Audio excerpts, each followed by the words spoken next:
عورت کے ساتھ ہم بستری جمعرات ہی کو کیوں لازمی ہے؟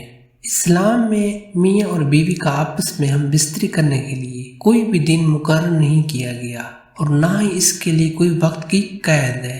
میاں بیوی جب چاہیں اس کام کو شریعت کے مطابق انجام دے سکتے ہیں، لیکن جمعرات ہی کو کیوں ہم بستری کرنا ضروری ہے؟ میاں بیوی کا ایک دوسرے کو پیار سے دیکھنا بھی ثواب ہوتا ہے۔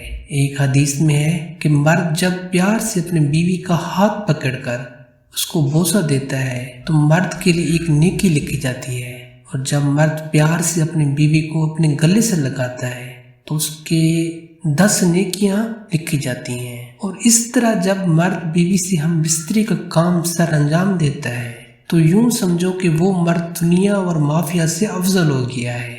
اور جب وہ غسل کرتا ہے تو ہر پانی جس بال پر گرتا ہے تو ہر بال کے بدلے میں ایک نیکی لکھی جاتی ہے، اور ساتھ ہی اس مرد کا ایک گناہ بھی معاف کیا جاتا ہے۔ سبحان اللہ۔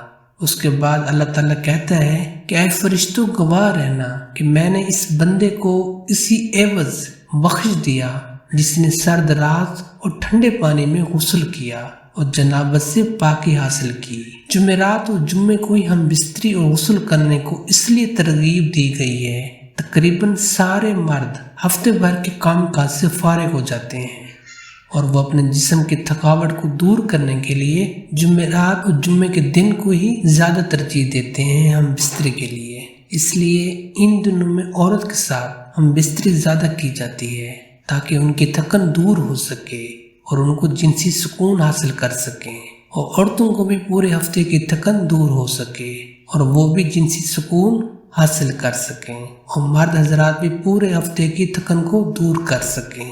مرد اپنی بیوی کے ساتھ جنابت کے دنوں میں اس کے ساتھ سو سکتا ہے، لازمی نہیں کہ وہ ہم بستری کی نیت سے سوئے۔ عورت کے ساتھ بغیر اس نیت کے سونا بھی ثواب کے جملے میں آتا ہے۔ نیت صرف بیوی کو خوش کرنا ہو۔ جب بیوی جنابت سے پاک ہو جائے تو اس کے پاس جاؤ اس نیت سے کہ اس کے ساتھ ہم بستری کرنی ہے۔ ہم بستری کرنے کے ویسے تو کوئی وقت مقرر نہیں ہوتا، لیکن بہتر یہی ہے کہ ہم بستری رات کے آخری وقت میں کی جائے۔ یہ مرد عورت دونوں کے لیے بہتر ہوتی ہے، کیونکہ اس وقت ہر کوئی سو گیا ہوتا ہے اور دوسرا جو بھی کھانا کھایا تھا وہ بھی تقریباً ہضم ہو چکا ہوتا ہے، اور اس وقت ہم بستری کا ارادہ عورت کے دل کو اور بھی زیادہ کرتا ہے۔ لہذا کوشش کریں کہ ہم بستری اسی وقت کی جائے۔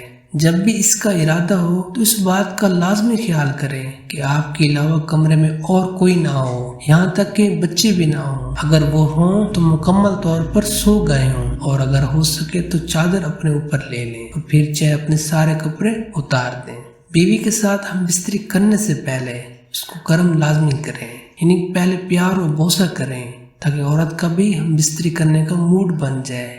اس کے بعد ہم بستری کریں تو دونوں کو مزہ آئے گا، اور بیوی آپ سے مطمئن ہو جائے گی اور آپ اس سے مطمئن ہو جائیں گے۔